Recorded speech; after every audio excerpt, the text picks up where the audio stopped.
네, 오늘 10월 20일 주일에 주시는 말씀을 우리 같이 나누도록 하겠습니다. 저희가 지금 이제 예수를 배우다 시리즈 두 번째 시간인데요. 저희가 예수님의 실제적인 삶의 모습을 보면서 우리가 교훈을 얻기를 다짐하고 지금 이 말씀을 이어가고 있습니다. 오늘 또 처음 오신 분들이 있기 때문에 한 번 더 좀 설명을 드리는 것은 저희는 지금 마태복음부터 시작해서 예수님의 가르침보다 예수님의 실제적인 삶의 모습을 주목하면서 우리의 삶에 실제적으로 얻어야 될 교훈이 무엇인지를 나누고 있습니다. 그래서 예수를 배우다라는 시리즈로 예수님을 배우고자 하는 그런 설교를 나누고 있습니다. 오늘은 저희가 사탄에게 시험을 받으신 그 예수님의 모습을 살피면서 그 사건 속에서 저와 여러분들에게 주시는 말씀을 같이 나누도록 하겠습니다. 그래서 오늘 말씀 본문으로 시험을 받으신 예수라는 제목으로 말씀을 같이 나누겠습니다. 오늘 두 번째 시간에게도 큰 은혜 있길 소망합니다. 오늘 저와 여러분들이 사탄에게 시험을 받으신 예수님, 즉 예수님이 시험 받으신 이 사건 속에서 예수님을 살펴볼 것인데요. 우리가 이 사건 속의 예수님의 모습을 살펴보면 우리에게 정말 아주 깊게 깨닫게 하고 또한 반성하게 하고 회개하게 하고 또한 배우게 되는 그러한 교훈이 너무 깊게 있습니다. 그래서 오늘 이 사건 속에 나타나는 예수님의 그 교훈을 우리가 같이 살펴볼 것인데요.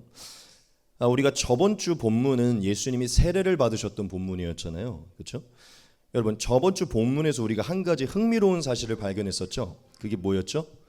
예수님이 세례를 받았다는 것이었죠. 그렇죠? 근데 우리는 오늘도 오늘 본문에서도 한 가지 흥미로운 사실을 발견할 수 있어요. 그게 무엇이죠? 네, 그렇죠. 만왕의 왕이신 예수님이 시험을 받으셨다는 거예요. 여러분, 우리는 이 사실이 신기할 수 있어요. 아니, 예수님이 만왕의 왕이시고 만주의 주인이신데 어떻게 사탄이 예수님을 시험할 수 있지? 또는 사탄은 예수님의 밑에 있는 존재인데 예수님 왜 어떻게 사탄에게 시험을 받으신 것이지? 이게 말이 되는 것인가? 우리는 좀 신기할 수 있어요. 우리가 우리의 개념 속에서 이것을 생각하면 이 부분이 좀 신기할 수 있고 사실 예수님이 사탄에게 시험을 받는 것이 이해가 안 될 수 있습니다. 그런데 이게 사실 하나님의 관점에서 하나님의 지혜의 관점에서 보면 그리 사실 신기한 것은 아닙니다. 왜냐하면 예수님이 이 시험을 받아야만 했던 분명한 이유가 있기 때문이죠. 여러분, 예수님이 시험을 받으신 것은 다르게 표현하면 하나님이 예수님에게 시험을 허락하신 것이거든요. 하나님이 예수님에게 시험을 허락하신 이유는 그 시험을 통해서 사실 우리에게 뭔가를 말씀하시고자 하는 것이 있는 것이에요. 즉 하나님은 예수님이 시험을 받게 하심으로 인해서 그 사건을 통해서 오늘날 저와 여러분들이 무엇을 말씀하시기를 원하셨다는 것이죠.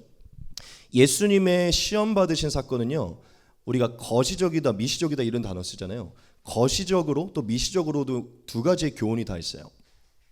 여러분, 하나님이 예수님이 시험을 받도록 하신 거에 이 거시적인 관점에서도의 이유가 있는데 그것을 세 가지만 여러분들에게 말씀드릴 것인데 첫 번째가 무엇이냐면 하나님이 왜 예수님을 시험 받도록 하셨냐면 이것을 가르치기 위함인데 예수께서 완전한 인간으로 오셨다는 것을 가르치기 위함이에요. 여러분, 예수님이 이 땅에 오셨을 때 완전한 인간으로 오셨죠. 근데 그분은 뭘로 잉태되셨죠? 성령으로 잉태되셨고 성령으로 잉태되셔서 하나님의 아들로 인침을 받으셨죠. 그분이 성령으로 잉태되시고 하나님의 아들로 오셨기 때문에 그분은 인간으로 오셨지만 사실 사탄에게 시험을 받지 않아도 되고 사탄이 사실 건들지 못하는 분이에요. 그렇죠? 그런데 신기하게 그렇게 오셨음에도 불구하고 예수님은 사탄에게 시험을 받으시고 사탄이 그를 시험할 수 있도록 허용을 하셨어요. 이것이 무엇을 얘기하는 줄 아십니까? 그분이 성령으로 잉태된 하나님의 아들이 맞지만 그분은 완전한 인간으로 오셨다는 것입니다. 뭐와 다를 바 없이 사탄에게 시험을 받는 저와 여러분과 조금도 다를 바 없는 연약한 인간으로 오셨다는 것이에요. 즉 하나님이 예수님을 우리와 동일하게 시험을 받는 데까지 완벽한 인간으로 보내셨다는 것을 얘기하고 있다는 것이죠. 이것을 같이 보겠습니다. 우리에게 있는 대제사장은 우리의 연약함을 동정하시 못하실 리가 아니요 모든 일에 우리와 똑같이 시험을 받으신 이로되 죄는 없으시니라. 아멘.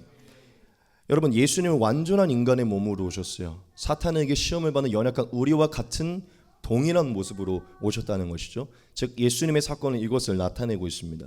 그리고 두 번째는요, 하나님이 예수님을 시험받게 하심으로 나타낸 두 번째는요, 예수님이 진정한 참 이스라엘이라는 것을 드러내기 위함이에요. 여러분, 우리가 예수님이 시험을 받으신 사건을 살펴보면 이것이요, 이스라엘 백성들의 출애굽 사건과 광야의 시간과 굉장히 비슷한 것을 알 수 있어요. 여러분, 예수님이 세례를 받자마자 광야로 들어가십니다. 그리고 거기서 40일을 금식하시고 그 시험을 받으세요. 이것은 무엇을 나타내냐면 이스라엘 백성들이 세례로 예표되는 홍해를 건넌 이후에 바로 어디를 들어가죠?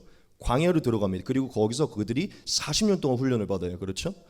즉 광야로 들어가 40년 동안 훈련을 받은 것을요, 예수님이 광야로 들어가 홍해를 건너는 세례를 받고 광야로 들어가 40일 동안 시험을 받으세요. 즉 1년을 하루로 쉰 것이죠. 여러분, 우리가 이것을 통해서 하나님이 예수님을 참 이스라엘로 보냈다는 것을 알 수 있어요. 여러분, 이 구약의 이스라엘은요 40년 동안 광야에서 무엇을 했죠? 하나님에게 불순종했어요. 하나님의 테스트에 통과하지 못했다는 것이죠. 하지만 오늘 본문에서 보면 예수님은 진짜 이스라엘로 오셔서 40일 동안 광야에서 시험을 받으셨는데 완벽하게 순종함으로 무엇을 이루셨죠? 진정한 참 이스라엘로 그 뜻을 이루셨어요. 믿으십니까? 그 모든 시험에 통과하셨다는 것이죠. 즉 이 사건은 예수님만이 하나님께 인정받는 참 이스라엘이라는 것을 또한 나타내고 있습니다. 세 번째는요, 왜 하나님이 예수님에게 이 시험을 허락하셨냐? 이 예수님이 가야 할 길이, 그분이 이기신 길이 우리가 따라야 할 길임을 알게 하시기 위함이에요. 여러분, 우리가 오늘 말씀 보면서 진짜 정말 놀라운 사실을 하나 알 수 있는데 그게 무엇이냐? 예수님이 사탄에게 이끌려서 시험을 받으신 게 아니라 성령에 이끌려서 시험을 받았다는 거죠. 같이 한번 보겠습니다. 그때 예수께서 성령에게 이끌리어 마귀에게 시험을 받으러 광야로 가사.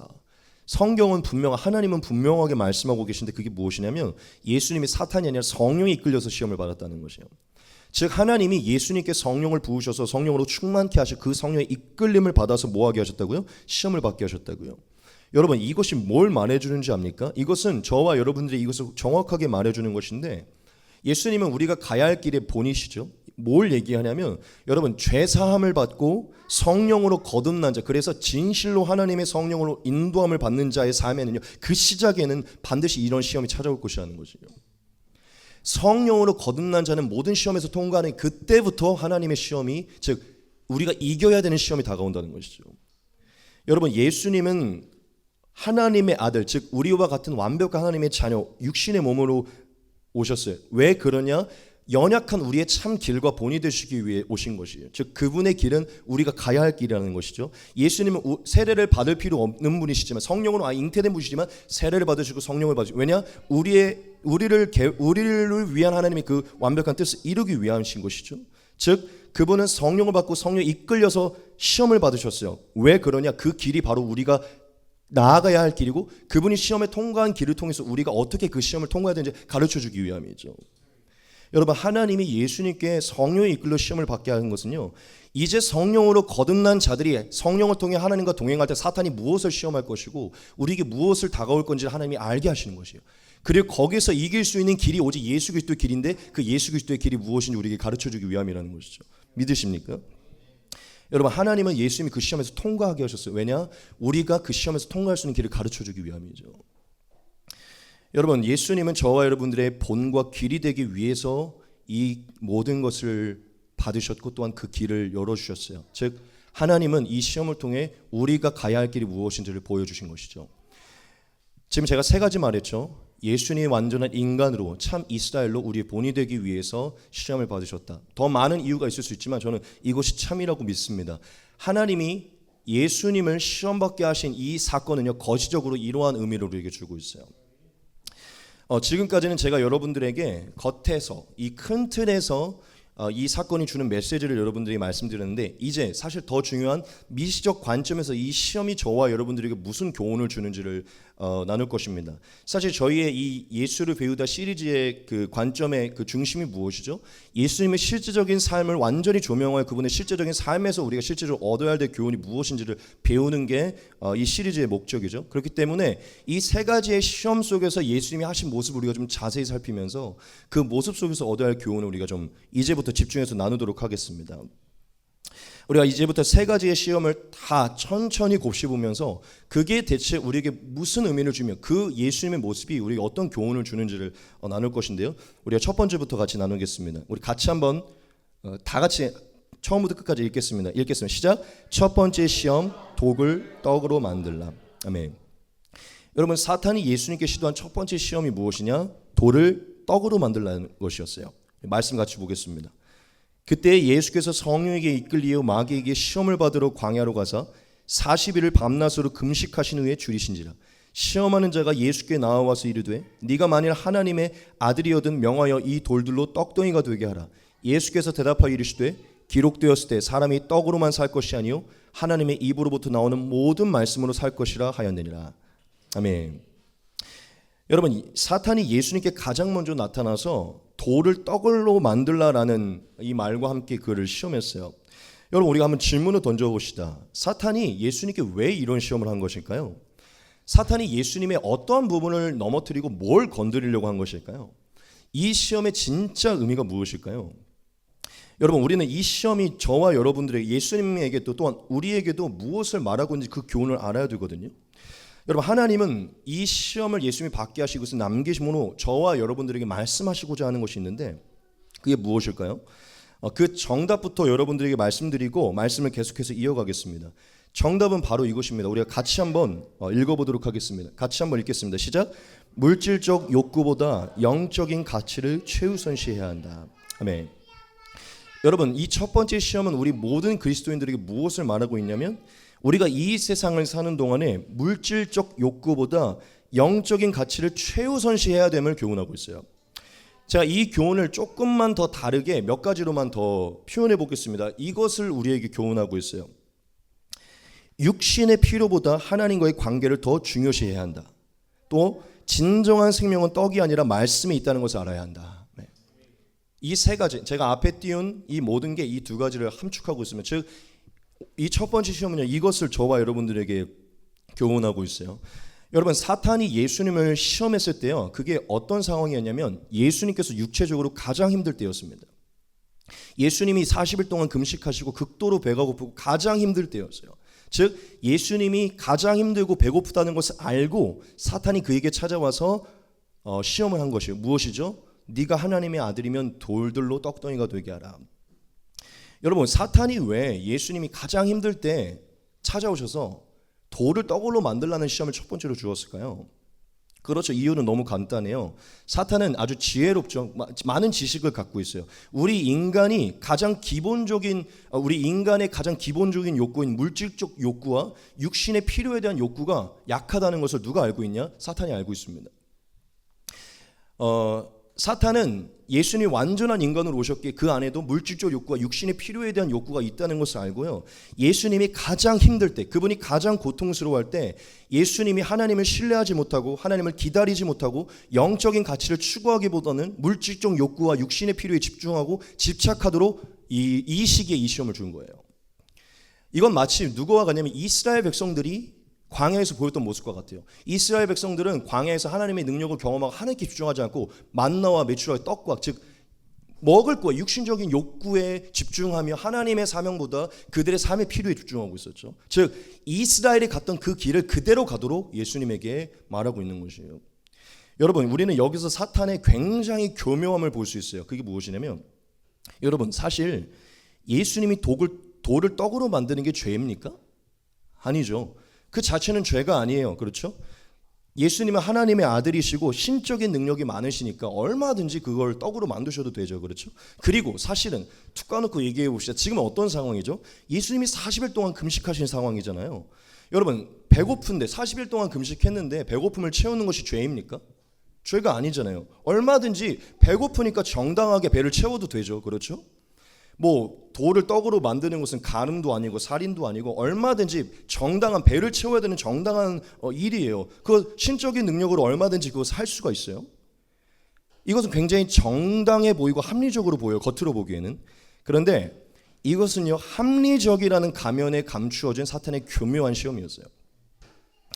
사탄은 지금 예수님에게 무엇을 주고자 하는 것이냐면 영적인 가치보다 물질적 욕구에 더 집중하도록, 그게 한순간이라도 더 집중하도록 만드는 것이에요.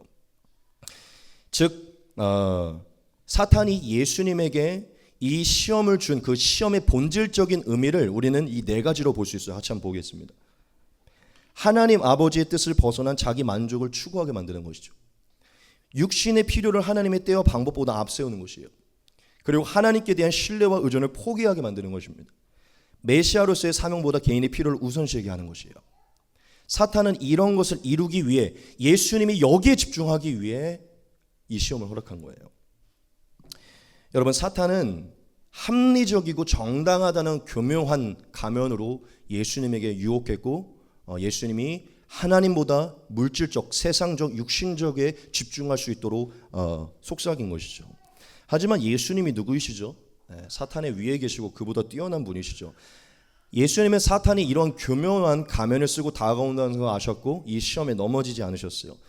극도로 배가 고프고 힘든 상황이지만 사람은 떡으로 사는 것이 아니다, 오직 하나님의 말씀으로 사는 것이다 라고 말씀하시며, 배가 고프던 죽을 것 같아도 하나님의 말씀만에 순종한다라는 말씀으로 어떠한 극한 상황 속에서도 물질적 욕구보다 영적인 가치가 최우선임을 말씀하신 것이에요. 육신의 필요보다 하나님과의 관계가 최우선임을, 또한 진정한 생명, 그게 죽을 것 같아 극한 상황이어도 진정한 생명은 오직 말씀에만 있다는 것을 나타내 주신 것이에요. 즉 예수님 그렇게 대적하신 것이죠. 왜냐? 이것이 하나님의 자녀로서의, 즉 완벽한 인간의 본으로서의 올바른 모습이기 때문이죠. 여러분, 사탄은요 인간에게 가장 취약한 이 육신의 욕구를 건드려서 예수님이 하나님보다 육체의 욕구, 물질적 욕구, 세상의 욕구에 집착하게 만들었어요. 하지만 예수님은 영적인 가치, 영의 생명, 하나님과의 관계, 이것만을 중시하고 집중하며 이 사탄의 시험을 대적하신 것이에요. 결국 사탄은 실패했고 예수님은 하나님의 자녀로서 온전한 승리를 거두신 것이죠.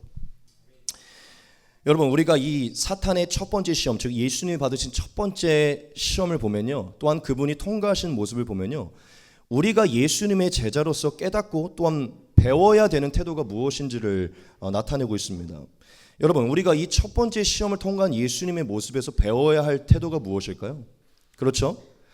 어떠한 상황 속에서도, 그게 정말 우리의 삶에 가장 어렵고 가장 힘들고 가장 극한 상황일지라도 우리는 언제나 늘 이 세상의 물질적 욕구보다 영적인 가치를 최우선해야 된다는 것이에요. 저와 여러분의 육신의 필요보다 하나님과의 관계를 최우선에 두어야 된다는 것이에요. 우리의 영의 생명을 살리는 것은 육신의 필요가 아니라 오직 하나님의 말씀임을 깨달아야 되는 것이에요. 예수님이 저와 여러분이 친히 보여주신 것이 바로 이러한 교훈입니다. 여러분, 우리가 예수님을 믿고 성령으로 거듭나서 신앙생활을 시작하다 보면 우리의 삶에 가장 먼저 찾아오는 시험이 뭔지 압니까? 바로 이 첫 번째 시험이에요. 우리에게는 이 첫 번째 시험이 가득해요. 매 순간순간마다 이 시험이 가득합니다. 무엇이죠? 육신적 필요나 일상적 필요와 하나님의 뜻 사이의 갈등이에요. 물질적 가치와 영적 가치의 갈등이에요. 세상과 하나님 사이의 갈등이에요. 육신적 필요, 물질적 욕구와 하나님의 뜻, 하나님의 나라와의 갈등이라는 것이죠. 여러분, 사탄은 매 순간 저와 여러분들에게 오셔서 아니죠, 하나님보다 세상에 집중하게 하는데 아주 집중하고 있어요. 하나님보다 세상에 집착하게 하도록 우리에게 계속 몰두해요. 시험을 줍니다. 우리가 영적인 가치보다 물질적 욕구에 집중하도록 계속해서 시험을 줘요. 영의 생명보다 육신의 편안과 안락에 집중하게 합니다. 하나님과의 관계보다 육신의 필요와 일상의 필요에 집중하게 만들어요. 왜냐? 우리의 인생이 하나님의 말씀으로만 지탱하지 않는 것 같고 영의 떡으로 지탱되는 것처럼 여겨지게 느끼기 때문이죠. 즉 사탄은 우리의 인생과 우리의 생명이 하나님의 말씀이 아니라 육신의 떡으로 지탱되는 것처럼 여기게 만든다는 것이죠. 즉 저와 여러분들이 하나님과의 관계를 최우선을 여기고 영의 생명을 세우는 것을 최우선을 여기고 하나님의 말씀에 기초한 삶으로 사는 것을 최우선을 여기게 하지 않고 세상, 육신, 물질적 욕구, 즉 물질적 가치에 더 집중하게 한다는 것이죠. 여러분, 사탄은 예수님께 너무 교묘하게 다가왔어요. 언제 다가왔죠? 예수님이 가장 합리적이고 정당할 때 다가왔어요. 배고프시잖아요. 그게 죄입니까? 죄가 아니죠. 예수님이 가장 배고프고 가장 힘들 때, 왜냐? 힘들고 배고프면 누구든지 긍휼한 마음으로 이해해 줄 수 있어요. 그래, 뭐 잠깐 떡을 만들어 먹어라. 하나님보다 지금은 잠깐, 그렇죠? 그럴 때 사탄이 다가왔어요. 왜냐? 그 가장 극하고 힘들 때 합리적이고 정당한 생각이 하나님보다 이 세상에 집중하게 만들기 때문이죠. 즉 사탄은 아주 교묘하게 예수님께 다가와 그 생각을 넣었고 그 생각으로 하나님께 집중하지 못하게 만들었어요. 즉 사탄은요, 저와 여러분들이 언제 다가오냐? 합리적인 것을 해석할 수 있는 상황 속에 다가와요. 정당화시킬 수 있는 생각, 그 상황 속에 저와 여러분 다가온다는 것이죠. 예를 들면 이런 것입니다. 야, 너 지금 그렇게 힘든데 지금 굳이 말씀 보지 않아도 돼. 야, 지금 그렇게 힘든데 잠시 기도하지 않아도 돼. 너 지금 그렇게 힘든데 잠깐 예배 참석하지 않아도 돼. 지금은 너의 육신을 보고 쉬어야 될 때야. 너 지금 그렇게 힘든데 지금 굳이 헌금 내지 않아도 돼. 야, 지금은 너를 위해 저축할 때야. 너 지금 그렇게 힘든데 하나님의 일에 집중하지 않아도 돼. 지금은 너의 삶을 먼저 돌보아야 될 때야. 야, 너 지금 그렇게 힘든데 하나님의 나라 사명 잠시 내려놔도 돼. 야, 세상을 살아가는 것도 중요해. 지금은 세상에서의 너의 삶을 건설해야 될 때야. 야, 너 지금 그렇게 외로운데 지금 하나님보다 너의 외로움을 달랠 대상을 찾아야 될 때야. 너 지금 그렇게 힘든데 지금 잠시 모든 것을 내려놓고 모든 것을 중단하고 하나님을 잠깐 떠나도 돼. 무슨 얘기죠? 너무 힘드니까 잠깐 술을 한 잔 먹어도 되는 거죠. 하나님도 이걸 이해해 줄 것 같은 거죠. 너무 힘드니까 잠깐 담배를 한번 펴도 되는 거예요. 너무 힘드니까 육신의 위로인 육체적 관계를 잠깐 맺어도 되는 거예요. 왜냐? 그 시간 하나님 잠깐 이해할 것 같은 거죠. 여러분, 사탄은 저와 여러분이 힘들 때, 합리적이고 정당할 것 같은 때, 즉 예수님과 같은 때에 와서요, 육신의 욕구, 일상의 필요, 안락, 물질적 욕구, 이 세상에 이런 거에 집중하게 해요. 그게 정당하도록, 합리적으로 보이도록 만든다는 것이죠. 즉 말씀으로 인한 영의 생명보다 떡으로 채울 일시적인 배부름이 저와 여러분들이 만족을 줄 거라고 얘기한다는 것이죠. 여러분, 저와 여러분들이 삶을 살아가면 이러한 시험들이 찾아옴을 깨달을 수 있습니다. 그리고 저와 여러분들이 이러한 시험에서 넘어졌을 때가 많이 있었을 거예요. 하나님을 떠나고 말씀을 떠나고 눈앞에 있는 이 세상의 일과 육신의 일에 집중해서 하나님을 떠나게 되는 그런 시간들이 많을 것이라는 것이죠. 왜냐, 우리에게 이런 시험이 많기 때문이죠. 가끔은 저와 여러분들이 이런 시험에 넘어져서 하나님의 뜻에 어긋난 비윤리적인 선택을 했을 수도 있고, 신앙과 타협해서 즉각적인 이익을 추구하는 선택을 할 수도 있어요. 또는 하나님의 때와 방법을 신뢰하지 못하고 자신의 방법으로 뭔가를 시도할 때가 있고, 영적 성정보다는 물질적 성공과 일상의 안락을 추구할 때가 있을 수 있어요. 또는 그리스도인으로서의 사명보다 육신의 욕구에 집중할 때가 있다는 것이죠. 아마 저와 여러분들이 사탄의 시험에 넘어짐으로 인해서 지금 제가 나열한 여러 가지들에 넘어졌을 때가 있을 것입니다. 여러분들에게 한번 묻고 싶어요. 여러분, 예수님께서 당하신 시험이 지금 여러분들의 삶에 있는 것 같습니까? 없는 것 같습니까? 저는 확신하는데 우리에게는 더 오래, 더 깊게 있을 것이에요. 어쩌면 그 시험은 지금도 저와 여러분들에게 지속되고 있을 것입니다. 왜냐? 사탄은 지금도 우리가 영적인 것보다 이 세상 물질적 육신적인 것에 집중하도록 만들기 때문이죠. 그것을 넘어지게 만들도록 지금도 일하고 있기 때문이죠. 저는 오늘 여러분들의 삶을 한번 돌아보시길 소망합니다. 아마 지금 저와 여러분들이 이 첫 번째 시험을 아직 이 첫 번째 시험도 통과하지 못했을 수도 있어요. 여러분, 그게 여하튼 우리의 모습일 수 있는데 우리는 오늘 예수님의 이 모습을 통해서, 즉 이 사탄의 첫 번째 시험을 통과한 예수님의 모습을 통해서 저와 여러분들에게 뭘 말하고자 하고 어떤 길로 따라오기를 원하시는지를 배우기를 소망합니다. 그리고 사탄이 저와 여러분들이 어떤 시험을 주면 어떠한 때 어떠한 방법으로 다가오는지를 깨닫기를 소망합니다. 여러분, 지금 저와 여러분들이 시험을 당하고 있다고 한다면 지금 저와 여러분들이 생각해야 하고 집중해야 하고 따라야 될 것은 딱 하나예요. 예수님이 보여준 모습입니다. 세상과 하나님과 하나님 나라와 육신과 내 자신과 하나님과 물질적 욕구와 영적인 가치, 이 모든 거에 갈등이 있을 때 우리가 선택해야 되는 게 뭐냐는 것이죠. 그런 갈등이 있을 때 우리가 떠올려야 되는 거 하나라는 것이 예수님이 하신 말씀이 그분이 보이신 모습이에요. 여러분, 정말 여러분들에게 너무 말씀드리고 싶은데 극한의 상황이 다가오고 어쩔 수 없을 것 같은 상황에서도요, 말씀을 선택하셔야 돼요. 영을 선택하셔야 됩니다. 살리는 것은 영입니다. 하나님과의 관계를 선택하셔야 돼요. 그렇지 못하면 아무리 거듭났다고 하더라도 이 첫 번째 시험 통과하지 못합니다. 계속 이 첫 번째 시험도 이기지 못할 것이에요. 여러분, 저와 여러분들의 진짜 생명을 유지하는 것은요, 이 세상이 그 어떤 것도 아니에요. 영입니다. 하나님으로부터는 영이에요. 오직 말씀입니다. 여러분, 세상의 안락, 평안, 물질 다 썩어지고 하나님의 영만 저와 여러분들의 영원함을, 영생을 소생시키는 것입니다.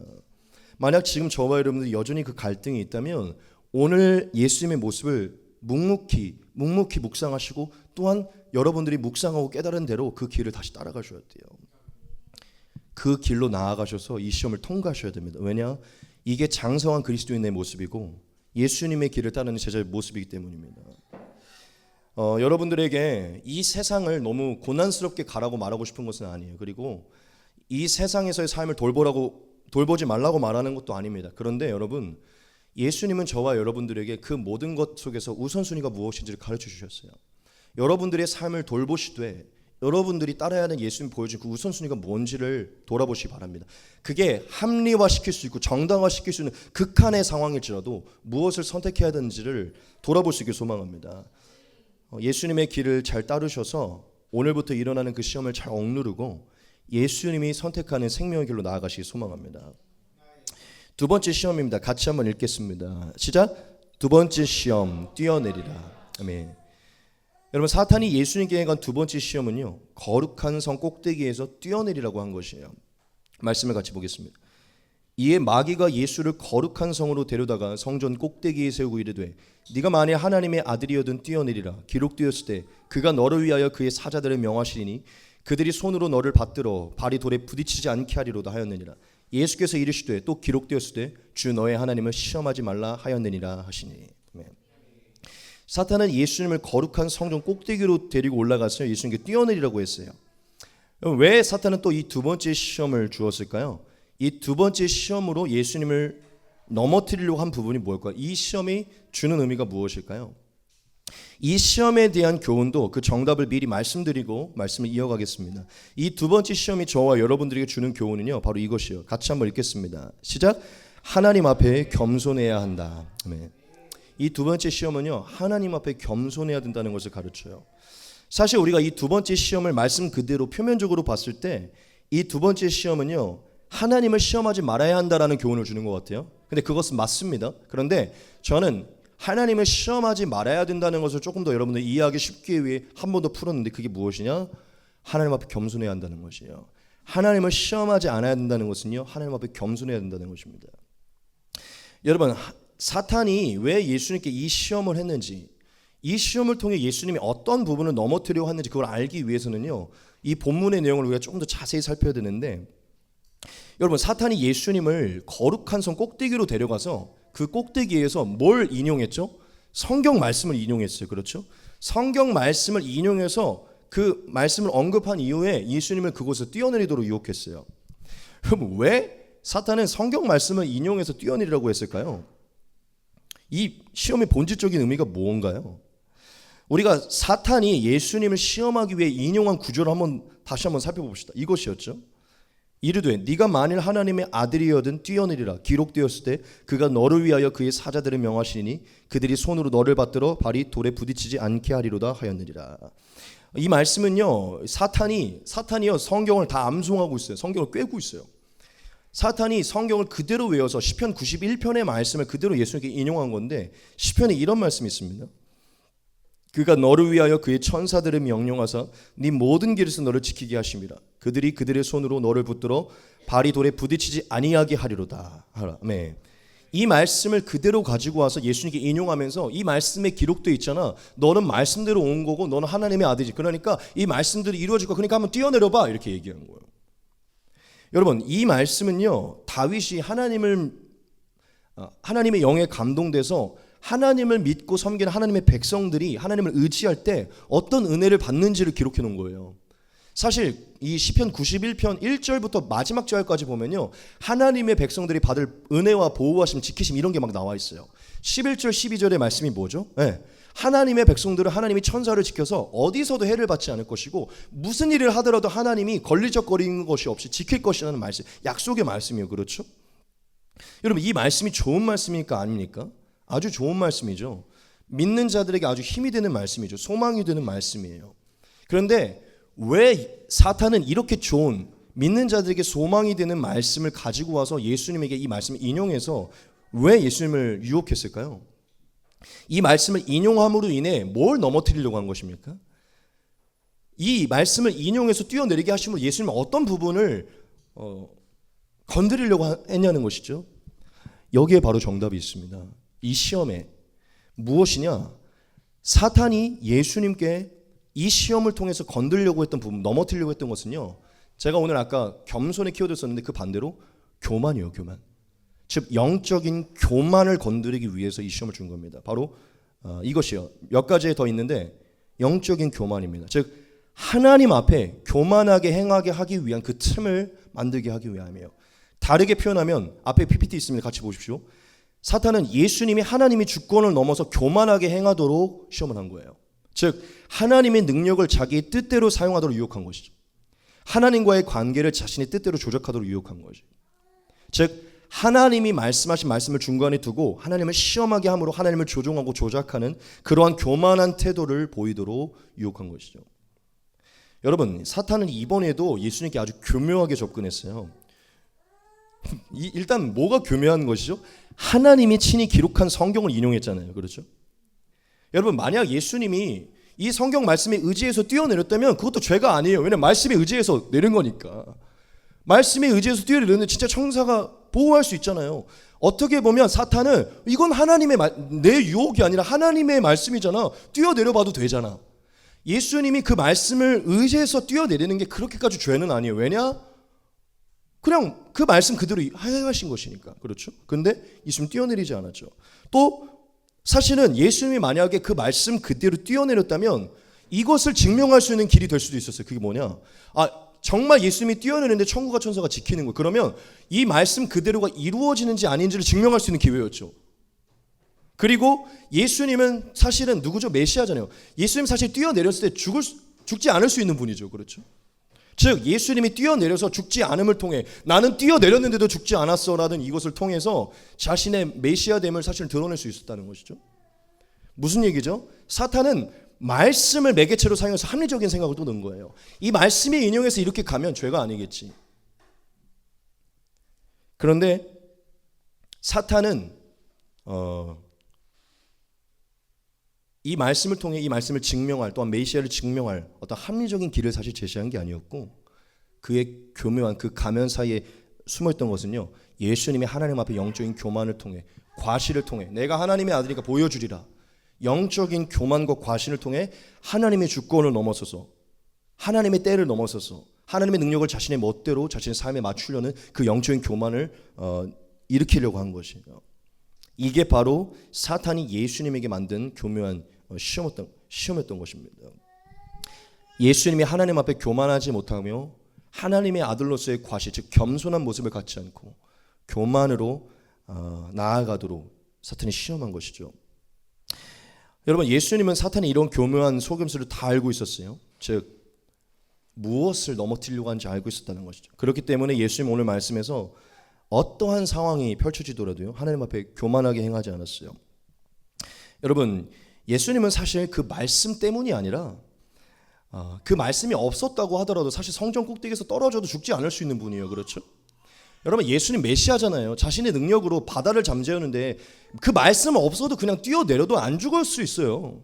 무슨 얘기죠?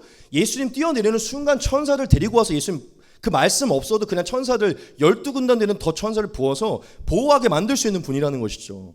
다시 한번 말씀드립니다. 예수님은 그 말씀이 없더라도 천사를 불러올 수 있는 능력과 권세가 있는 분이었어요. 그렇죠? 그런데 그럼에도 예수님은 뛰어내리지 않습니다. 왠지 알아요? 하나님의 주권을 인정하고 있기 때문이에요. 하나님의 능력을 자신의 뜻대로 사용하지 않으려고 했기 때문입니다.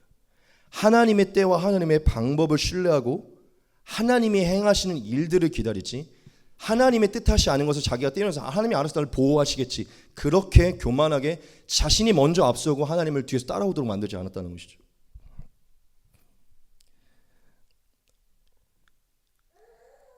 여러분, 예수님은 그 말씀이 사실 있고 없고 상관없이 하나님이 허락하시는 것에만 자신을 순종하고 하나님이 허락하는 때에만 순종하고 하나님이 허락하시는 것만 행한다는 그 믿음으로요, 하나님 앞에 겸손하게 행한 것입니다.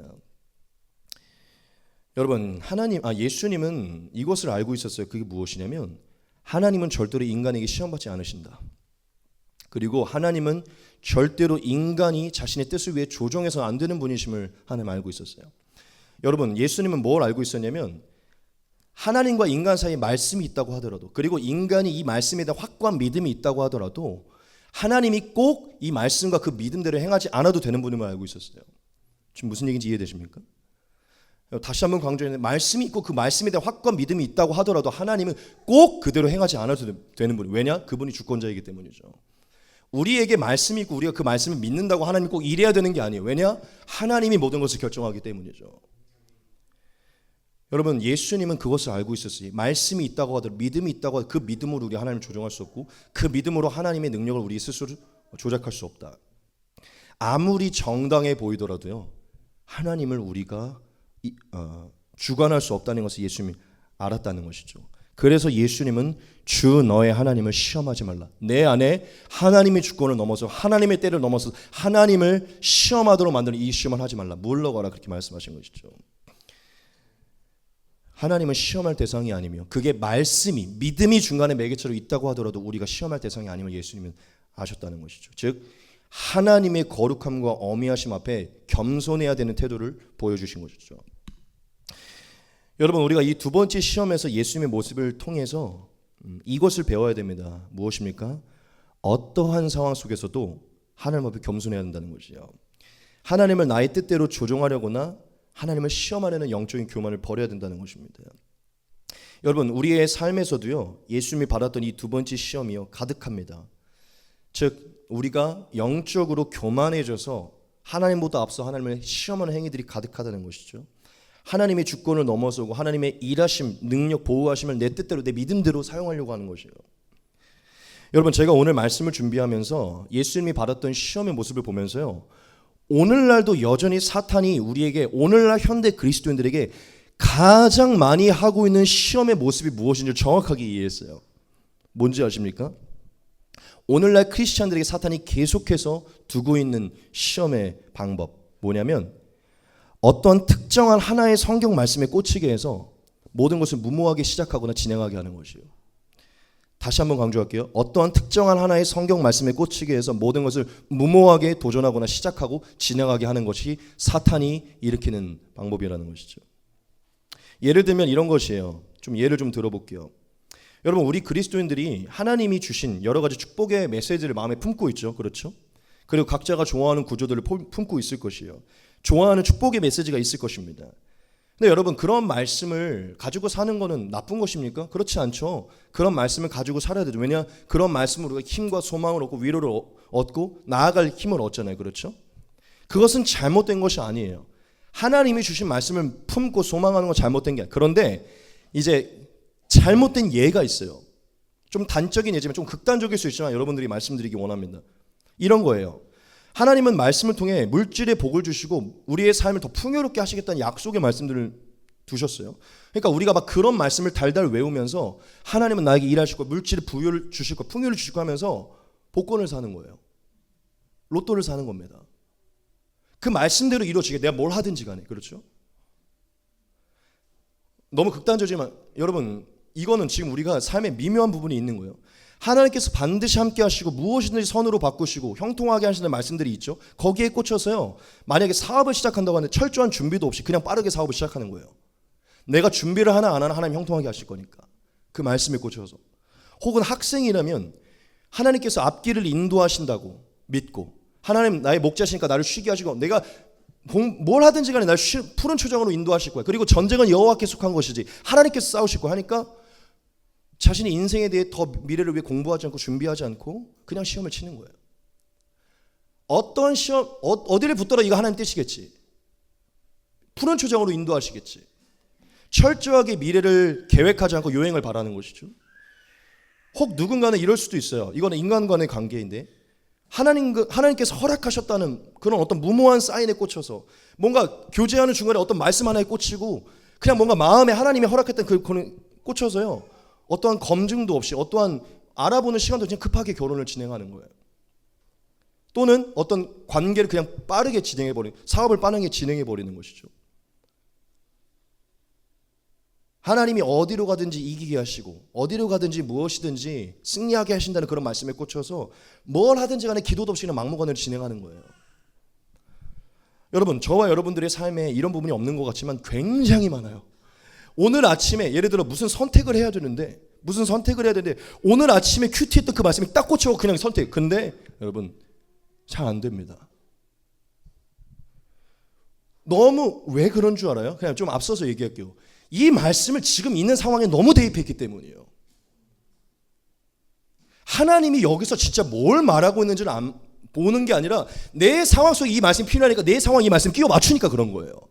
근데 여러분, 제가 확신을 갖고 얘기하지만 이렇게 시작한 사람 90%가 다 망합니다. 그 관계 90%가 깨져요.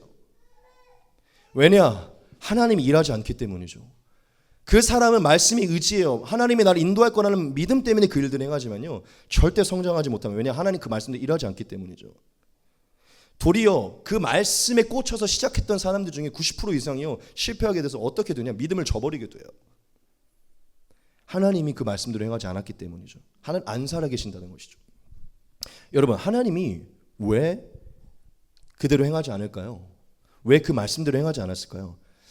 저는 확신합니다. 만약 예수님이 그 말씀에 취해서 뛰어내렸잖아요. 하나님 예수님 살려두지 않았을 것입니다.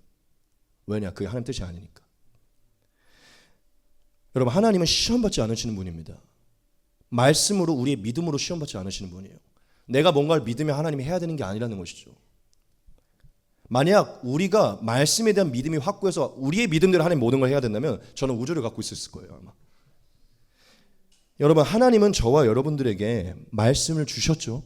그리고 그 말씀대로 믿고 행하기 원하세요. 하나님은 우리가 말씀을 믿고 그 말씀을 믿은 대로 행하시 기뻐하시는 분이십니다. 이거는 불변이에요. 그런데 하나님이 우리에게 말씀을 주셨고 말씀을 믿고 그 믿음대로 살도록 하신 것은 맞지만 꼭 기억해야 될 것이지. 그게 하나님이 기뻐하는 것은 맞지만 하나님이 무조건 이루어 주셔야만 하는 것은 아닙니다. 지금 이해되세요? 하나님이 주권자이기 때문이에요. 그 말씀을 준 것도 믿음을 준 것도 하나님이지만 그것대로 행하는 것도 하나님이 결국 결정하는 거기 때문이죠. 여러분, 하나님은요 말씀을 받았다고 그 말씀에 대한 믿음이 확고하다고 일하시는 분이 아니에요. 진짜 하나님의 말씀과 그 말씀에 대한 믿음으로 하나님의 능력을 경험하는 자는, 그 기적을 경험하는 자는 어떤 자면요, 그냥 말씀에 꽂혀서 내가 믿은 대로 될 것이라고 무모하게 시작하는 사람이 아니라, 그런 교만함으로 뭔가를 시작하는 사람이 아니라, 이 말씀이 떨어졌다고 하더라도, 이 말씀대로 되지 않는다고 하더라도 하나님의 선하심을 신뢰하고 주님의 인도하심을 따라간 그 겸손한 마음을 갖고 있는 자에게 하나님 그 말씀대로 이루시는 거예요. 이해하십니까? 하나님은 말씀이 있고 믿음이 있다고 하더라도 일하시는 게 아니라 그 믿음 안에서도 겸손한 자의 믿음을 받으신다는 것이죠. 우리 이 말씀 같이 보겠습니다. 여호와께서 겸손한 자들은 붙드시고 악인들은 땅에 엎드려 뜨리시는도다. 아멘. 여러분, 하나님은요 저와 여러분들에게 겸손을 원하시면, 예수님이 자신의 온유와 겸손을 말했듯 우리가 하나님 앞에 온전히 겸손할 것을 원하세요. 하나님이 친히 기록한 말씀일지라도 이 말씀이 내 안에 그냥 오늘 그대로 이 말씀대로 이루어질 것 같은 희한한 확신이 들더라도요, 안 되더라도 하나님을 신뢰하는 믿음. 할렐루야. 여러분, 지금 저와 여러분들의 삶에 이런 모습이 없는 것 같지만 정말 많습니다. 그리고 저는 오늘 말씀을 준비하면서 더더욱 깨달았는데, 저도 하나님을 믿고서 이 시험이 정말 많았었던 것 같아요. 그러니까 정말 이거는 시간이 답이에요. 하나님을 처음 믿은 사람들은 이제 막 하나님이 보이기 시작하고, 이제 막 성경에 깨달아지고, 우와 하나님이 내 삶에 이렇게 일하기 시작하고, 이 말씀이 막 튀어 올라오니까요 큐티하는 내내 막 즐거웠고 막 이것저것 합니다. 근데 계속해서 깎이는 시간을 갖게 되죠. 하나님이 너의 원대로 모든 걸 이루시지 않는다는 것. 사실 이제 얼마 전에 우리가 막 그런 얘기도 많이 했죠. 건물에 가서 이렇게 벽에 터놓고 이 건물을 주님 주시옵소서. 아니, 나는 우리를 향한 이런 선한 마음으로 이것은 얼마든지 감사한 마음, 그러니까 비전을 갖고 기도하는 것 같지만, 근데 이제 이런 마음을 가져야죠. 하지만 안 주셔도 우리는 하나님을 신뢰합니다. 만약 하나님이 주실 것을 알고 내가 이 건물에서 성공할 것을 알고 내가 30억을 대출을 받아서 때려 박은 거예요. 여러분 성공할까요? 이게 바로 하나님을 시험하는 일이라는 거예요. 여러분 하나님은 저와 여러분들에게 그 말씀으로 인해 여러분들이 무슨 점을 치듯 이 말씀대로 이루어지는 것을 보여주려고 하시는 분이 아니에요. 근데 사탄은요 우리에게 정말 교묘하게 하나님의 말씀을 매개체로 중간에 두어서 그 일들을 행하게 한다는 것이죠. 여러분 하나님이 저와 여러분들에게 말씀을 주시고 그 말씀을 믿는 믿음을 주시는 것은요 하나님을 앞장서서 이 말씀을 앞세워서 내 뜻대로 내 꿈대로 이 말씀을 해석하려고 하는 것이 그런 교만함을 두려고 하는 게 아니라 언제나 하나님 앞에 겸손하게 하기 위해 말씀과 믿음을 주는 것입니다. 어떠한 상황 속에도 하나님이 어떠한 분인지를 알고 하나님과 앞서지 않게 하기 위해 말씀을 주시는 거예요. 여러분 기억하십시오. 이것을 기억하시다. 예수님은 하나님의 아들이시잖아요. 모든 말씀을 성취할 수 있고 그 말씀이 없더라도 능력을 과시할 수 있는 분이에요. 그렇죠? 그런데 뛰어내리지 않았다는 거예요. 저와 여러분들은 예수님보다도 못하잖아요. 그렇죠? 믿음도 못하고 우리의 권세도 못해요. 우리는 예수님보다 못하다면 예수님처럼 겸손해야 됩니다. 하나님이 허락하시는 것만 해야 돼요. 그럼 하나님이 허락하시는 거 우리가 어떻게 할 수 있습니까? 그건 또 다음 문제예요. 나중에 또 얘기하는 걸로 하고요. 여러분 하나님이 마음을 저와 여러분들의 삶을 인정하지 않는데 말씀에 꽂혀서 뭔가를 무모하게 시험하지 마시기 바랍니다. 그것은 정말로 저와 여러분들이 낭떠러지로 떨어질 수 있는 길이에요. 만약에 베드로가 무리를 걸었네. 이 말씀에 꽂혀서 오늘 아침에 나도 한번 무리를 걸어볼 내 믿음으로 진짜 빠지는 길이에요, 여러분. 마가복음에 보면 믿는 자들은 어떤 독을 먹을지라도 해를 받지 않아서 믿음이 생겨서 그냥 농약을 먹어버리면 죽는 거예요, 여러분. 너무 극단적인 예지만 시험하지 마시기 바랍니다. 하나님은 저와 여러분들이 겸손하게 원하시고 겸손하게 기다릴 때 오히려 더 큰 능력을 보이실 줄 믿습니다.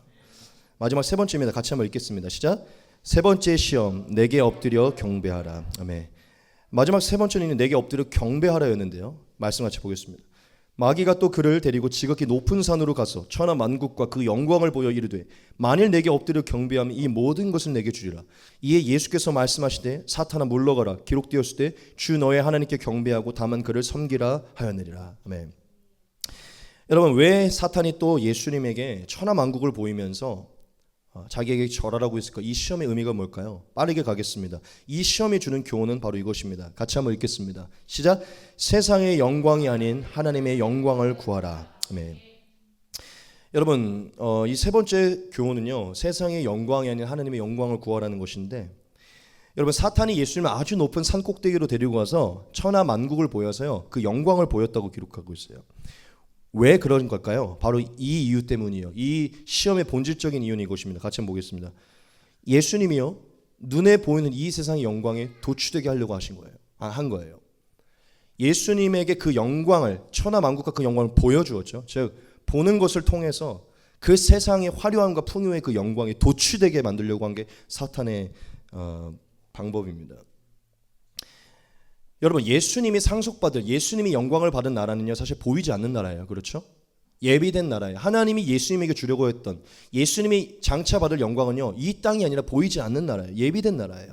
그러니까 보이지 않는 것을 예수님은 보고 있었지만 사탄은 보이는 것에 집중하게 함으로 이 영광을 집중하게 하므로 예수님이 여기에 도취되어 이 세상의 영광을 취하게 하는 그 유혹에 빠뜨리려고 그래서 결국 하나님이 아니라 자신에게 충성하게 하려고 이 유혹을 허락하신 것이죠. 여러분 사탄은 정말 똑똑해요. 뭘 알고 있었냐면 예수님이 모든 나라를 상속받을 상속자임을 알고 있었어요. 그렇기 때문에 사탄은요 교묘하게 계속 이렇게 속이는 거예요. 너 어차피 이 세상을 상속받는 자잖아. 그렇지? 너 이 세상을 상속받는 자니까 너 굳이 십자가 지지 않아도 돼. 굳이 그렇게 고통스러운 길을 가지 않아도 돼. 내게 절하게 하면 내가 쉽게 이 세상을 줄게. 너 어차피 상속자니까.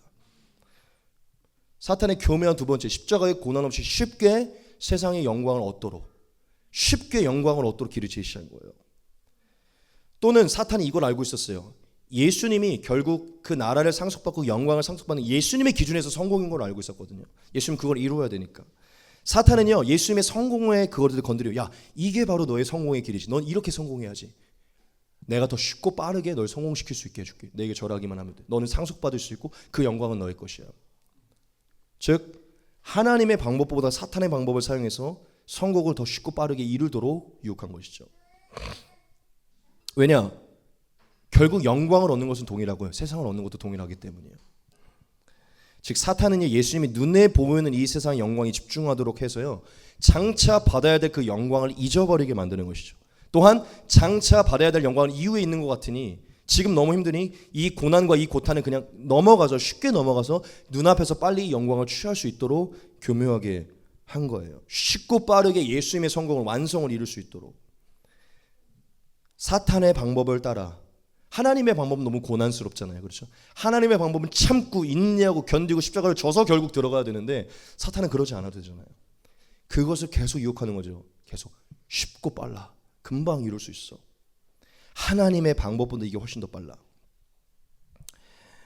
즉 이것을 유혹한 것이죠. 하지만 예수님은 사탄의 교묘한 유혹의 본질을 알고 계셨고 그렇기 때문에 사탄이 산꼭대기에 올라갔을 때 저는 확신합니다. 예수님 눈을 감고 있었을 거예요. 예수님은 눈을 감고 있었습니다. 왜냐? 예수님은 이것을 알고 있었죠. 내 나라는 여기에 속한 것이 아니고 내 영광은 여기에 속한 것이 아니라 하늘에 속한 것이고 아버지께서 예비하신 것에 속한 것이다. 그것을 아셨기 때문에 쳐다볼 가치가 없었을 거예요. 예수님 눈을 감고 대화했을 겁니다. 우리 이 말씀 같이 보겠습니다.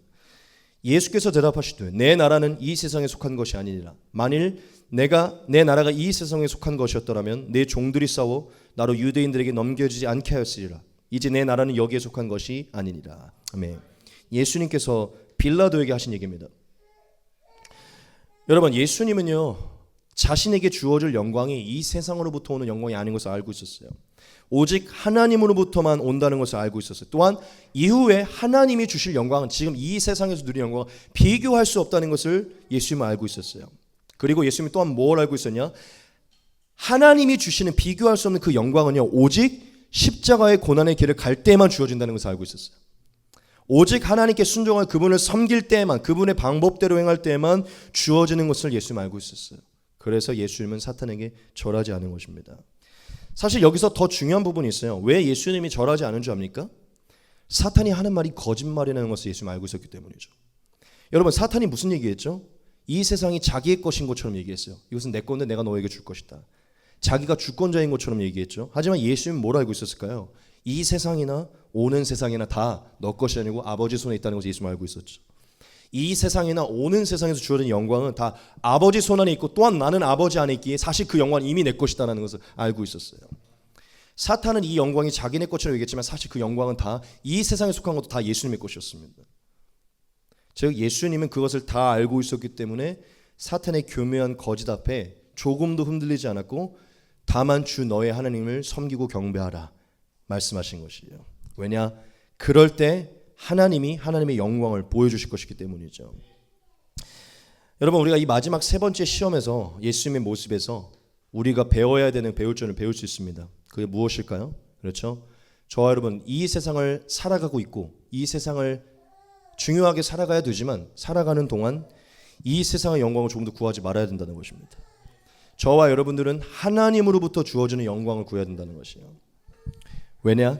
그게 예수님이 보여주신 길이기 때문이죠. 여러분 우리가 삶을 살아가다 보면 이 세 번째 시험도 우리에게 가득한 것을 볼 수 있어요. 우리가 지금 발을 딛고 살아가고 볼 수 있고 느낄 수 있고 냄새 맡고 만질 수 있는 이 세상 속에서 너무 화려해 보이고 유혹되는 그런 영광이 얻고자 하는 그 시험이 우리가 많다는 것이죠. 하나님께서 예비하신 보이지 않는 영광을 바라기보다 당장의 눈앞에 있는 영광을 바라는 것. 사실 예수님은요 이 땅에 살아가는 동안 좀 극단적이긴 하지만 이 땅에 어떤 소망도 두지 않았죠. 그렇죠? 이 땅보다는 오직 하나님의 나라와 그 영광만을 구하셨고 이 땅의 거처를 예비하기보다 하늘의 거처를 예비하는 데 집중하셨고 이 땅에 뭔가를 쌓기보다 하늘에 쌓는 것에 집중하셨죠.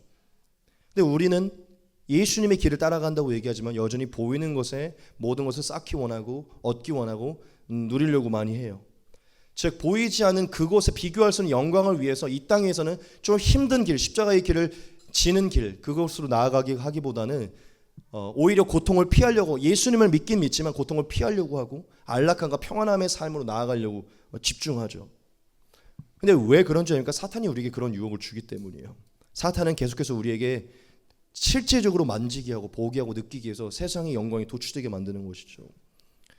예수를 믿으면서도 적당히 그 영광은 큰 의미가 없고 이 땅에서의 영광은 어느 정도 누리고자 하는 마음을 준다는 것이죠.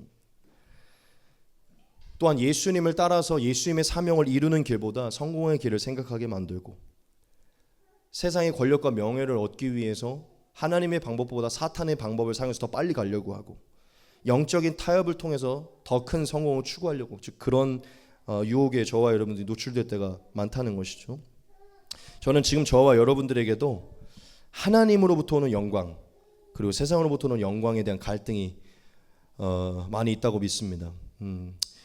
여러분, 저는 인정합니다. 우리가 너무 연약해서 보이는 것에 연약하고 보이는 영광을 취하려고 하는 거 인정해요. 그런데 그렇다고 하더라도 우리는 완전히 넘어져서는 안 됩니다. 저와 여러분들에게 보여주셨던 예수님의 길을 따라야 되고 예수님이 행했던 것처럼 시험에 통과해야 될 줄 믿습니다. 여러분, 사탄이 저와 여러분들의 인생의 중요한 순간순간마다 저와 여러분들을 산꼭대기로 데려갈 것이거든요. 저와 여러분들을 산꼭대기로 데려가서 천하 만국을 보이게 될 것이고 화려하고 풍요한 세상을 보이게 할 것이고 가끔은 손에 직접 쥐어지게 할 것이고 직접 맛보게 할 것입니다. 직접 경험하게 할 것이. 그래서 영원한 것에 주목해서 예수님을 위해 더 십자가를 지고 미랄이 되고 더 썩어지는 길로 나아가려고 하는 것보다 이 땅에서의 그런 영광에 취할 수 있도록 여러분들을 산 위로 데리고 갈 것이에요. 근데 여러분, 그럴 때마다 그런 순간마다 기억하시기 바랍니다. 무엇이냐? 저와 여러분들의 영광은 이 세상에 속하지 않았고 예비된 하나님의 나라에 속했다는 것이에요. 저와 여러분들의 영광은 사탄이 주는 것이 아니라 하나님이 주시는 것이라는 것입니다.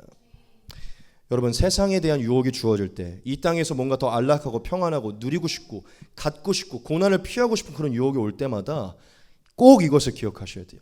이 땅에서 십자가를 지지 않고 이 땅에서 예수의 길을 따르지 않으면 이후에 받을 영광은 조금도 없다는 것이에요. 이 땅에서 먼저 상을 받는다면 이후에 받을 상은 없다는 것입니다. 하지만 이 땅에서 받지 않는 상은요, 이후에 받을 상으로 돌아온다는 것이에요. 예전에 옥하는 목사님이 그런 얘기를 한 적이 있어요. 옥하는 목사님이 사랑의 교회가 너무 부흥을 하고 너무 칭찬과 명성을 얻고 세상에 옥하님이라는 이름이 너무 많이 알려지니까요, 그렇게 제발 나는 그냥 유명해지지 않았으면 좋겠다. 왜냐? 내가 유명해져서 영광을 얻으면 나는 그만큼 하늘에 대한 내 상이 깎일 테니까. 너무 겸손한 얘기를 하신 것이죠. 뭐 다른 것으로 유명해진 게 아니라 참된 길을 가는 분으로 유명해지신 거니까. 오히려 그런 분은 하나님이 전 드높였다고 믿습니다. 그를 통해 예수님께 나아가게 되니까. 근데 여러분, 그것마저도 경계하는 삶. 왜냐? 이후에 받아야 될 영광을 여기서 미리 받고 싶지 않으니까. 여러분, 예수님은 장차 올 그 나라의 영광을 위해 여기서는 눈을 감으신 것이에요. 저와 여러분, 만약 지금 저와 여러분들이 이 땅 위에서 너무 힘들다고 생각하고 이 고난을 포기하고 싶을 때마다 여러분들의 영광이 곧 다가올 것임을 기억하시기 바랍니다. 바울이 이렇게 얘기했어요. 생각하건대 현재의 고난은 장차 우리에게 나타날 영광과 비교할 수 없도다. 아멘. 여러분들에게 너무 말씀드리기 원합니다. 지금은 보이지 않지만 여러분 10년, 20년, 30년 우리가 70, 80 이제 죽을 때까지 예수님만 바라보며 그분의 길을 따라 고난을 받으면요, 이후에 받을 영광은 비교할 수 없게 다가올 줄 믿습니다. 이걸 진짜 믿지 못하니까 우리는 이 세상을 선택하는 거예요. 여러분, 진짜 새하늘 갔을 때가 있습니다. 거기서 받을 영광은 저와 여러분들 예비되어 있어요. 할렐루야. 여러분, 고난을 즐거워하시고 예수님의 길을 즐거워하시기 바랍니다. 정말 이 마지막 한 가지 전하고 마칠게요. 이러한 유혹이 다가올 때마다 예수님과 같이 생각하십시오. 그게 뭐였죠? 여러분, 예수님은 사탄이 이 세상의 영광이 자기 거라고 얘기할 때 넘어가지 않았어요. 우리도 사탄이 계속 이 세상의 영광으로 우리를 하나님을 떠나 세상의 영광이 도취되게 만들 때 이 생각을 가져야 돼요. 무엇이냐? 나는 이미 예수님 안에서 하나님의 자녀고 하나님은 오는 나라와 이 세상을 다 가지고 계시고 이 세상과 오는 나라의 모든 영광을 이미 가지고 계신 분이에요. 저와 여러분들이 예수님 안에서 하나님의 자녀라면 이미 하나님의 자녀의 권세 이 세상을 다 가지고 있는 자입니다. 이 세상과 오는 세상을 다 상속받을 자예요. 그렇다면 저와 여러분들은 이미 하나님이 주실 그 영광을 가지고 있는 자예요. 사탄은 지금 저와 여러분들이 이 나라와 이 영광을 가지고 있지 않고 내가 줄 거라고 얘기하는데 사실 우리의 예수님 안에서 우리의 본질적인 우리의 위치는 이미 하나님의 자녀로서 이 세상과 오는 나라를 가지고 있는 상속받은 자이고 그 영광을 이미 가지고 있는 자예요. 믿으십니까? 여러분, 이미 저와 여러분 온 우주와 만물을 가지고 있다면 그냥 여기에 먹을 것, 이 명성, 이 모든 거에 여러분 집착할까요? 그러지 않을 거예요. 얼마 전에 혜진이가 제가 좋아하는 구절을 인스타에 올렸더라고요. 그 바울이 얘기한 거. 그 아볼로나 뭐 너희가 사람을 자랑하지 말 만물이 다 너의 것이다. 여러분 바울은 저와 여러분들의 얘기에 모든 만물이 다 여러분 것이라고. 왜냐 하나님의 자녀니까. 여러분 하나님은 온 우주와 만물의 주권자이고 우리는 그 하나님의 왕의 자녀, 그 왕의 집안의 자녀로 있다고요. 여러분 왕은요 아들에게 이 나라를 물려주게 되어 있어요. 우리가 예수님 안에서 하나님의 자녀는 우리는 이 세상에 오는 날에 다 우리의 것인 것입니다. 사탄이 우리에게 자기의 것처럼 자기 영광을 주지만 이건 우리 거고 우리는 이미 이 영광을 가지고 있어요. 믿으십니까? 이미 우리가 이 세상을 가지고 있다면 이 세상에서 하나님이 원하시는 그 영광을 드러내는 데 집중하셔야죠. 여러분 이 세상에서 뭔가를 더 가져서 영광을 얻으려고 하지 마세요. 그거는 이 세상과 영광을 가지고 있지 않은 자의 모습이에요. 이미 이게 다 내 거고 이미 다 이것이 내 안에 하나님의 영광으로 주어져 있다면 예수께서 보여주신 그 영광만 나타내면 되는 것입니다. 왜냐? 다 내 것이니까. 여러분 예수님은 이 모든 것이 이미 자기의 것임을 알았기에 더 이상 더 큰 영광을 구하려고 하지 않았어요. 오직 이 영광을 내게 주실 하나님께만 순종하신 것이죠. 하나님만 섬기고 하나님께만 경배하고. 왜냐? 그만 섬기고 경배하면 이 모든 것은 주어지기 때문이죠. 저와 여러분 하나님을 선택하지 않고 세상의 영광을 선택해서 일시적으로 누리겠습니까? 이 일시적인 것에서 하나님을 선택해서 영원히 이 나라를 상속받겠습니까? 여러분들이 선택하셔야 될 부분이에요. 여러분 이 세 번째 대지에서 예수님이 보여주신 모습을 기억하면서 예수님의 길을 따라가길 소망합니다. 여러분 오늘 시간 좀 많이 길어졌는데 한 1시간 정도 한 것 같아요. 오늘 시험 받으신 예수님의 모습을 통해 우리가 배워야 할 모습이 무엇인지 배웠습니다. 우리의 본이 되시고 길이 되신 예수님의 모습으로 우리가 어떠한 것을 선택하며 어떠한 삶의 태도가 있었는지 배웠어요. 또한 사탄이 아주 교묘하게 거듭난 자들, 예수를 믿고 신나게 걸어가는 자들에게 무슨 교묘한 시험으로 계속 무너뜨리고 천국의 삶을 누리지 못하게 하는지 우리는 배웠어요. 여러분 우리는 예수님의 모습으로 하나님이 친히 미리 기록하신 이 말씀으로 이 모습을 따라 이 사탄을 대적해야 될 줄 믿습니다. 저는 확신해요. 저와 여러분들이 이 시험에서 통과할 때 진정한 천국의 삶을 그때야 누릴 수 있다고 믿습니다. 여러분 이스라엘 백성들이 광야에서 시험을 받고 그 시험이 끝난 이후에 어디로 들어갔죠? 약속의 땅으로 들어갔어요. 천국으로 예표되는 약속의 땅으로 들어갔어요. 여러분 예수님도요 이 시험을 통과한 이후에 어떤 일이 발생했냐? 그에게 마귀가 떠나고 천군과 천사가 그를 수종되기 시작하며 이 메시아의 권능이 시작되기 시작했어요. 같이 한번 보겠습니다. 오늘 말씀의 맨 마지막 구절입니다.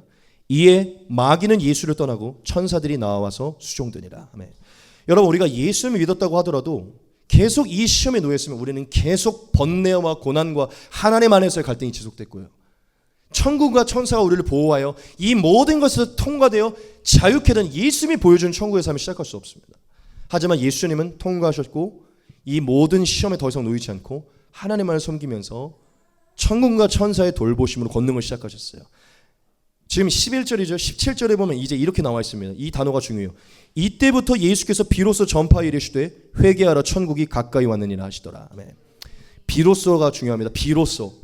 예수님은 곧바로 사역하지 않으시고 이 시험을 통과한 이후에 사역하셨어요. 여러분 그리스도의 생명이 언제 머물게 되느냐? 그리스도의 참된 권능이 언제 시작되느냐? 이 시험에서 통과할 때입니다. 여러분 메시아로서 그리스도의 인으로서 여러분들의 삶에 생명이 참된 권능이 나타나기 원하십니까? 그러면 기본적인 시험부터 통과하셔야 돼요. 육신적인 욕구, 이 세상에 짓눌려 있고 싶어하는 욕구부터 탈피하셔야 되고 하나님 앞에 말씀을 내 믿음을 강조하면 영적인 교만을 품는 교만을 내놓고 하나님 앞에 어떠한 상황이 오도 겸손하셔야 되고 이 세상의 영광은 다 내려 눈을 감고 하나님의 법을 따라 하나님을 섬기는 삶으로 나아가셔야 됩니다. 이것이 시작되지 않는 이상 당연히 하나님이 우리를 돌보시고 먹이시고 인도하실 거예요. 하지만 여러분 이 시험에도 통과하지 못한 자는요 하나님의 참된 가르침을 누군가에게 줄 수 없을 것이에요. 여러분 예수님은 시험을 통과하시고 비로소 사역을 시작하셨어요. 저와 여러분들의 삶에 예수님을 향한 정말 사역의 길을 정말 하나님의 이 생명의 길을 여러분 쓰임받기 원한다면 가장 기초적인 이 시험을 우리가 통과하기 소망합니다. 당연히 우리가 이 시험이 단번에 끊어지지 않고 또한 우리의 삶이 계속해서 지속되겠지만 이겨내는 시간을 가지셔야 돼요. 그때 하나님이 저와 여러분들 안에 더욱더 큰 생명과 능력을 나타내실 것입니다. 여러분 오늘 말씀을 통해서 예수님의 삶을 주목하면서 우리가 뭘 배워야 되는지 깨달았습니다.